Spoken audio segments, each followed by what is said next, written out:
Hey y'all, it's me Kim. Welcome back to my channel. Okay, I've never done a story time, so I mustered up enough courage to come here and tell y'all one of my stories because I don't really think you guys know me. You know, you might see me do some reviews, but I don't think you guys really know me. Okay, number one, I'm 55 years old. I have 4 children, ages 32, 30, 29, and my baby will be 24 next month, which is December. All right. So, now that you know my age, I'm not a spring chicken. Like, I have some experiences. And one of the experiences that I had was, I'm a recovering addict. I'm going on my 11th year clean. And I'm proud of myself. I'm not ashamed of anything.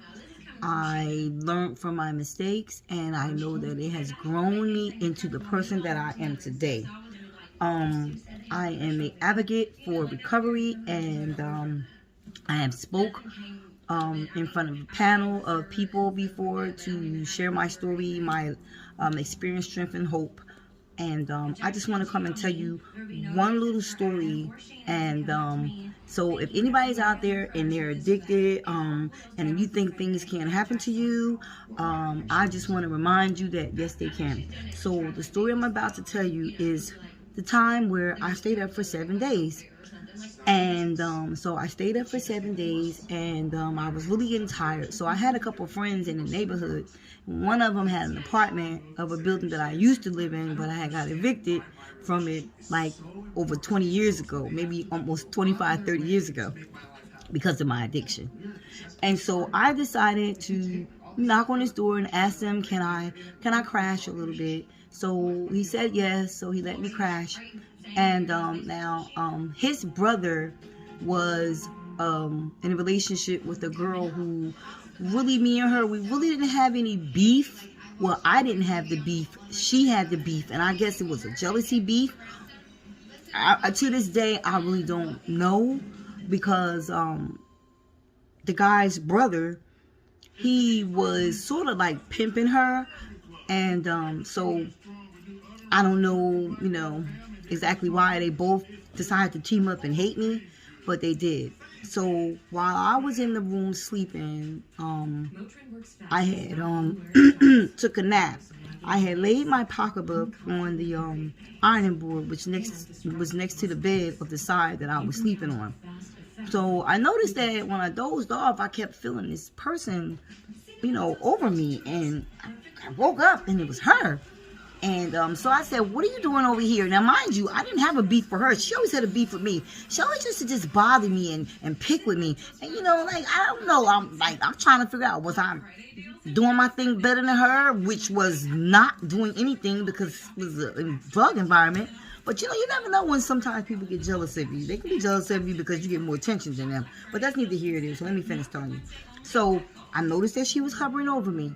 So I said to myself, wow, I'm going to say something to her. So I said, why are you over here? Now, the corner where I slept at the bed was next to the wall. And there was an ironing board right between the bed and the wall. So technically, it wasn't a lot of space.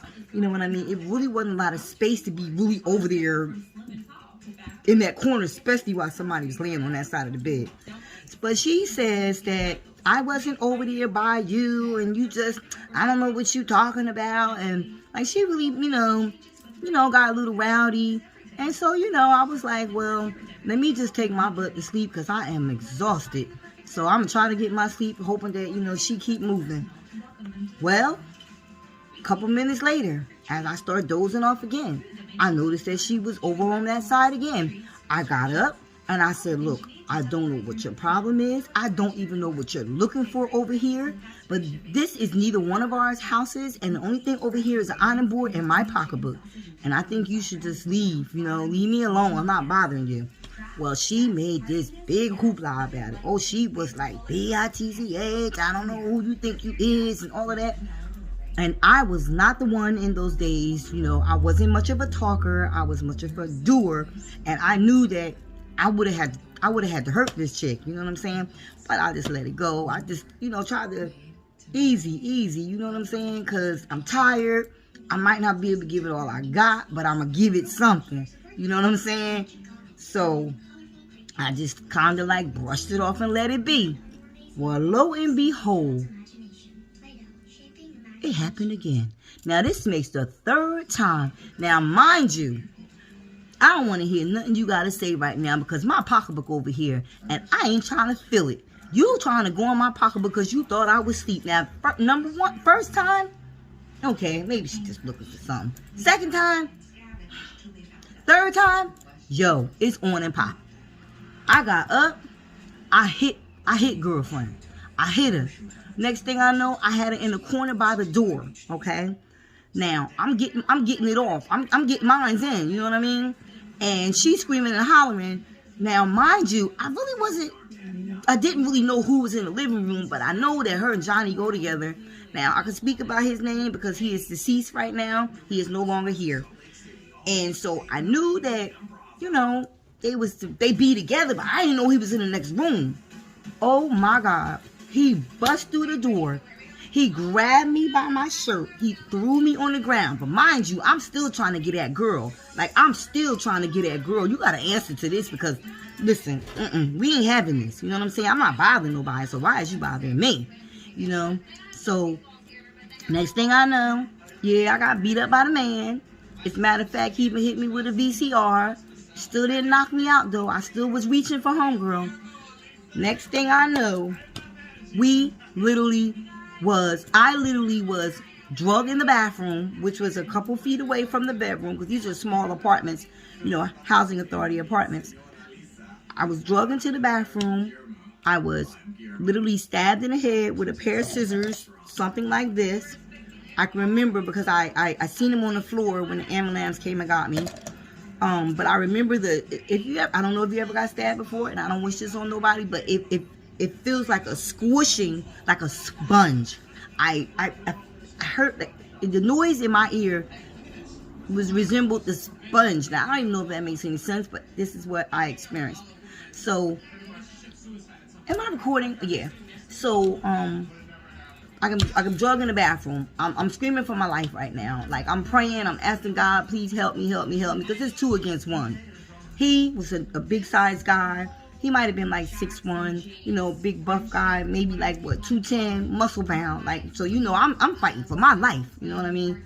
Her, I could handle her. That's another female. Like, you know, it's one thing about fighting a woman against fighting a man.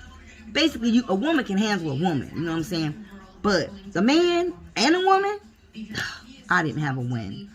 I ended up in the tub. Blood was everywhere. I was saying my prayers because when they threw me in the tub, they cut on the scalding hot water. When they cut on that scalding hot water, I just saw my life pass before me. I knew that if there was a God, I need to pray to him, which I already know there's a God. But I knew that I better start praying. I better start praying hard. I better start talking to God, asking him, is this the way I'm supposed to go? And if this is not the way I'm supposed to go, Lord, please help me. Well, lo and behold, I heard out of my left ear, which was faced towards the door, going towards the outside in the living room, that he told her, hurry up and get rid of me because the cops are coming. You can hear the ambulance. I'm hearing all of this. I'm screaming, but I'm hearing, but I don't even know if nothing was coming out of my mouth. So as I'm trying to pull myself up in the tub, which I grabbed onto the soap dish, which was on this side of me, I slid down. I knew that was it. I said my prayers. I asked God to forgive me of all my sins. And I literally had gave up. Well, next thing you know, he busts through the door and he hands her a butcher knife. Now, mind you, I'm laying in this tub full of blood. I'm watching this guy come over to the girl, handing her a butcher knife to kill me, with the instructions on get rid of me because the cops are coming. I was like, dear God, wow, this is how I'm going out. So I prepared myself. But by the grace of God, something came over me, and I got the strength to get up out that tub, and I fought for my life. The ambulance sound started getting closer and closer. The brother of who I asked, can I crash in his apartment, he got so scared that he ran and called 911. Now, he called 911 on his brother. His brother ended up running. The ambulance, the police came. Everybody was bloody. And I was saved. I was saved. As a result of all of that, teeth. I'm missing teeth. So if you ever wonder why I am missing teeth, I don't know if you ever recognize, I wear partials. That's the reason why. I had reconstructive surgery on my face. We both stayed in the hospital for about almost 2 weeks. I just can't believe I'm still here today to talk about this. Like, that really was a near-death experience. And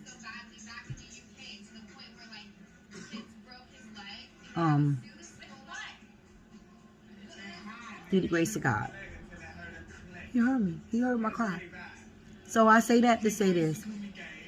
You got to be careful out there in them streets. You know, you might not be bothering anybody, but trouble can come to you. And if you put yourself in those situations, 9 times out of 10 it will happen. I was a really nice person. I mean, I still am a nice person. Hey, I'm Kim. You know what I mean? I never bothered nobody out there. I've always was a sharer, a giver. 1 or 2 people told me that I didn't even belong out there. You know, like, why are you out here? You know, you come from a good family. This is not you. You know, get yourself together and get out these streets. So that's my story. They left me for dead. They really had left me for dead. They tried to kill me. Like, by the grace of God, I'm here, you know, to talk about this. It could have went the other way. You know, it could have literally went the other way. Well, lo and behold, I have a good side of this story. Now, me and the girl, we share a family member together. Who would have thought that after all of these years that her daughter and my nephew have a baby. And she's beautiful. And I would have never thought. Yeah, who would have ever thought? You know what I'm saying? The dude he passed away 6 months after that happened. Mysteriously, no one knows how. I still don't even know what happened. But I know that one thing, you know, you can't go out here and do evil and think evil's not going to come to you. So he must have ran into another kind of evil that did exactly what he was trying to do to me. Not to say that it was right, because God said, "I shall not steal, kill, lie," and a whole bunch of other commandments. But some nights it still haunts me. For a long time, he came in my dreams and he chased me in my dreams. Like, I literally was chased by him in my dreams. In the beginning, when he first passed away. But it's funny because in the paper, when it hit the paper, it called us a love triangle. It literally read Bloody Massacre Love Triangle. But I was just so happy to be alive. I didn't even ask for a recaption in the paper. I just wanted to just heal, just stay to myself and get my act together. So, thanks for coming to my channel. Just wanted to share a story. Thanks for coming back to my channel. Don't forget to like and subscribing. And don't forget to love the ones you're with, because you never know when God's going to need them back. Peace out.